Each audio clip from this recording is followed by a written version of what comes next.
Central government ఈ ప్రాంతానికి coastal corridor project announce చేసి బంగారం చేయబోతోంది. 2-3 నెలల్లో బయటకు అనౌన్స్ చేస్తారు. గవర్నమెంట్ లో ఉండడం వల్ల మనకి ప్రాజెక్ట్ ప్లాన్ మొత్తం లీక్ అయింది. దాంతో గన్నవరం విమానాశ్రయం విస్తరణకు సమీకరించే 687 ఎకరాల్లో పచ్చ గద్దలు వాలాయి.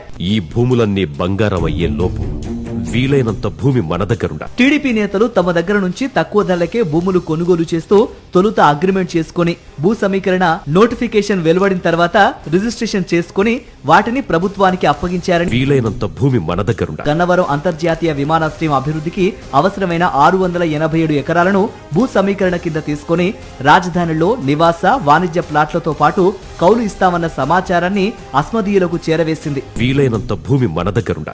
దాంతో సీఎం చంద్రబాబుకు సన్నిహితులైన బలుసు శ్రీనివాసరావు, బెజవాడ రమేష్, ఆలూరు బుజ్జిబాబు, ఆలూరు శ్రీనివాసరావు వంటి వారు తక్కువ ధరలకే గన్నవరం మండలం కీసరపల్లి, చిన్న ఔటుపల్లి, బుద్ధవరం, అల్లాపురం, అజ్జంపూడి గ్రామాల్లో విమానాశ్రయం విస్తరణకు అవసరమైన భూముల్ని కొనుగోలు చేశారని. 5-6 వేల ఎకరాలు పోగేయాలరా కనీసం. రైతులకు చిల్లర పడేయండి, కాదంటే కొట్టి లాక్కోండి. అవే భూములను భూ సమీకరణ కింద గన్నవరం ఎయిర్పోర్టు అభివృద్ధికి అప్పగించి రాజధానిలో అత్యంత ప్రధానమైన ప్రాంతాల్లో నివాస వాణిజ్య ప్లాట్లను దక్కించుకున్నారు.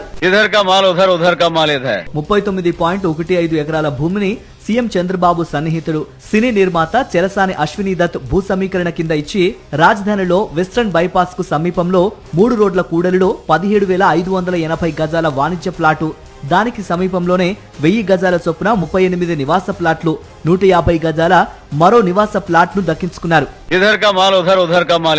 అయితే రాజధాని రైతులు మాత్రం రాజధాని కోసం భూములు ఇచ్చిన తమకు చెరువులు, ముంపు ప్రాంతాలు, శ్మశానాల పక్కన ప్లాట్లను లాటరీ పేరుతో అంటగట్టారని ఆగ్రహం వ్యక్తం చేస్తున్నారు.